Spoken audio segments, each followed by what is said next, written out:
Hello guys, एक बार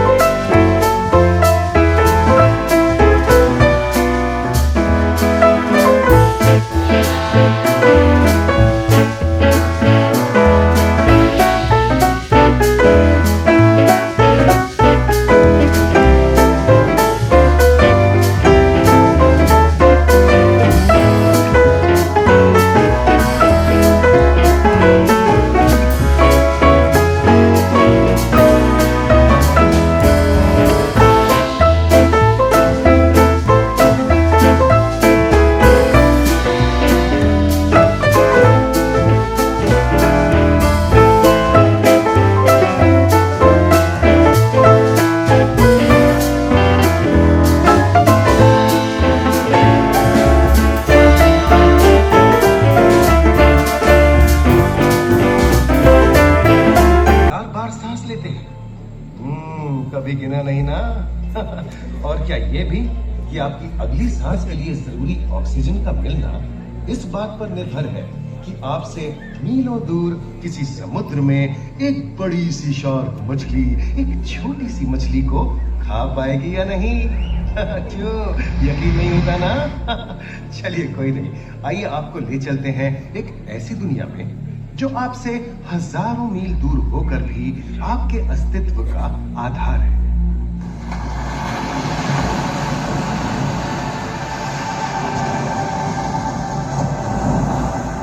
ये महासागर है, मीलों दूर तक फैला हमारे जीवन का केंद्र, जिसका पानी हर देश की सीमा से परे है।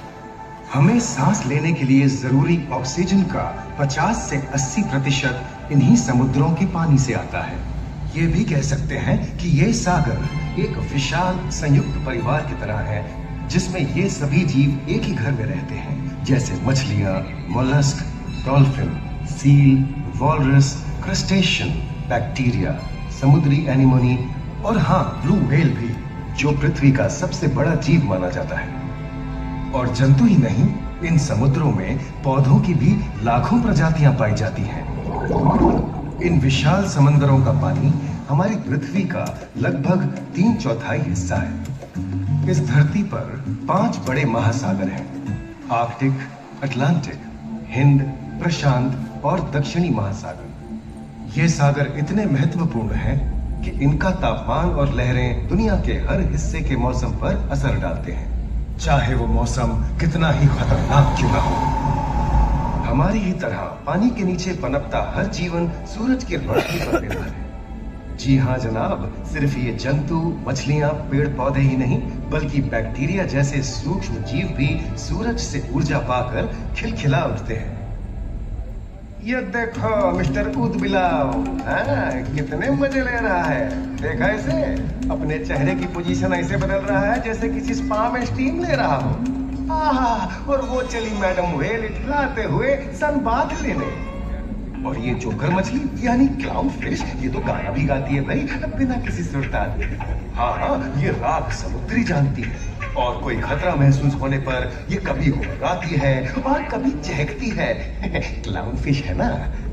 और ये डॉल्फिन हमारे स्मार्टफोन से भी ज्यादा स्मार्ट है। ये अपनी आवाज का इस्तेमाल सोनार की तरह करके एकदम सही दिशा में तैरती और एक दूसरे को संदेश भेजती है। जी हाँ, ईमेल या व्हाट्सएप से भी तेज। मूंगा चट्टानें यानी कोरल रीफ दुनिया की सबसे विविध इकोसिस्टम्स में से है। इन चट्टानों को अक्सर समुद्र के वर्षावन कहा गया है। आई, समुद्र में वर्षा, अजीब बात है ना। अरे दरअसल इनका नाम इनके आसपास बसे इन जीवों की विविधता के कारण पड़ा है। इनमें से कुछ मूंगे गर्म उथले समुद्र में, तो कुछ ठंडी अंधेरी गहराइयों में रहकर हमारे इकोसिस्टम के संतुलन को बनाए रखते हैं। पौधे हमारे इकोसिस्टम का एक बहुत ही महत्वपूर्ण हिस्सा है और पानी में ऑक्सीजन का सबसे बड़ा स्रोत है।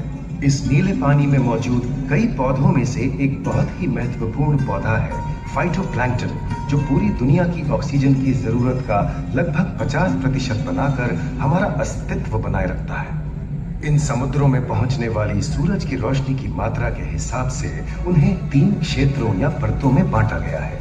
सतह के सबसे नजदीक वाली परत को यूफोटिक जोन या सनलाइट जोन कहा जाता है। जाहिर है कि यहाँ सूरज की सबसे ज्यादा रोशनी पहुंचती है और 90% समुद्री जीवन इसी परत में मौजूद है। अगली गहरी परत को डिस्पोटिक जोन या ट्वाइलाइट जोन कहा जाता है।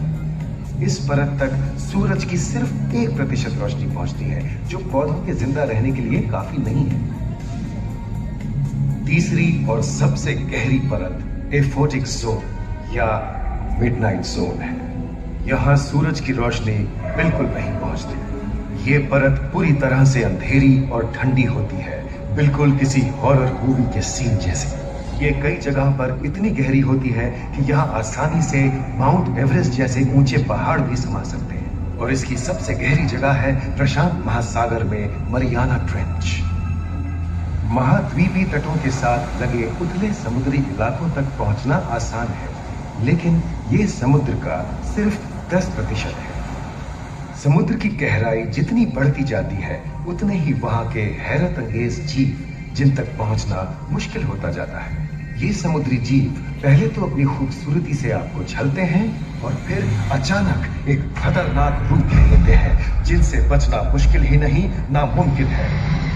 और ये क्या, अचानक ये रोशनी कहां से आई? ओहो, ये तो जेलीफिश का झुंड है जिनकी और फिर यही रोशनी उन्हें बेरहमी से दबोचकर उनका शिकार करके अंधेरे में वापस गायब हो जाएगी। लेकिन सभी शिकारियों को छलावे से लुभाना नहीं पड़ता। सबसे घातक शिकारियों में से है शार्क, जैसे ग्रेट व्हाइट और टाइगर शार्क। शार्क आमतौर पर सूरज ढलने के बाद अंधेरे में शिकार पे निकलती है, समुद्री जीवों का यमराज बनकर। आज तक शार्क की 500 से ज्यादा प्रजातियों का पता चल चुका है। ये हर तरह के खुले महासागरों में, मूंगे की चट्टानों में, आर्कटिक की बर्फ के नीचे और समुद्र की अंधेरी गहराइयों में पाई जाती है। और ये है समुद्री घोड़ा, जो तबड़क तबड़क नहीं, छप छप छप छप करता है, यानी दौड़ता नहीं, तैरता है।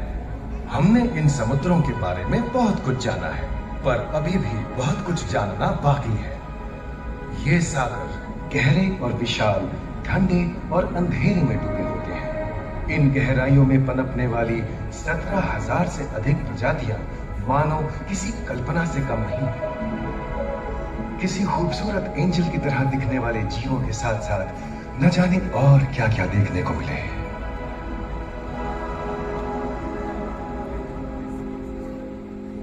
इन विशाल सागरों के इकोसिस्टम इनके बाहर तक फैले हैं।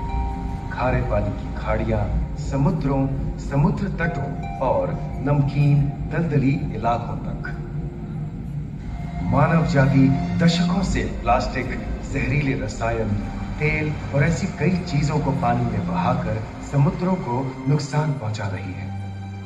कई समुद्री जीवों या मछलियों की दर्दनाक मौत और उनकी इस तड़प का जिम्मेदार हमारी मानव जाति ही है।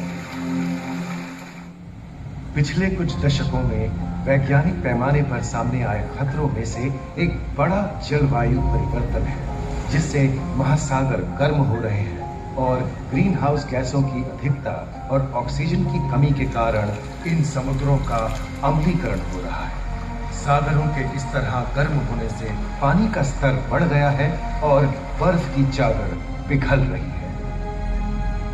इस विनाशकारी बदलाव के परिणाम स्वरूप समुद्री जीवन खत्म हो रहा है और पूरे इकोसिस्टम के लिए ऐसे खतरनाक हालात हम ही पैदा कर रहे हैं। हमारी आने वाली पीढ़ी का भविष्य इस बात पर निर्भर करता है कि क्या हम आज अपने निजी जीवन से प्लास्टिक को हटाने जैसा छोटा कदम उठा सकते हैं, या फिर हम बड़े स्तर पर सख्त नियम बनाकर उन्हें लागू करें, जिससे समुद्री संसाधनों का दोहन और प्रदूषण कम हो। याद रखिए, बात हमारे अस्तित्व की है, तो बदलाव की शुरुआत भी हमें ही करनी होगी।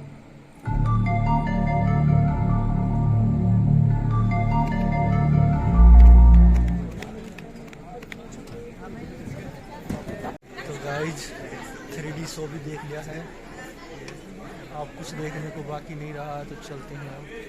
तो गाइज हम टमटम में बैठ गए हैं और ये सवारी का इंतज़ार कर रहे हैं और ये टोटो जा रहा है।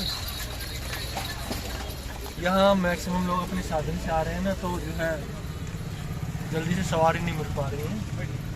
तो दोस्तों नेक्स्ट टारगेट है हमारा बोध गया, जहाँ गौतम बुद्ध जी को ज्ञान की प्राप्ति हुई थी। तो हम वहाँ जाएंगे अब। देखिए गाइस, यहाँ पे थाईलैंड के कुछ बुद्धिस्ट आए हुए हैं, पहले भी मैंने वीडियो में दिखाए थे। तो गाइस गया के लिए बैठ गए हैं।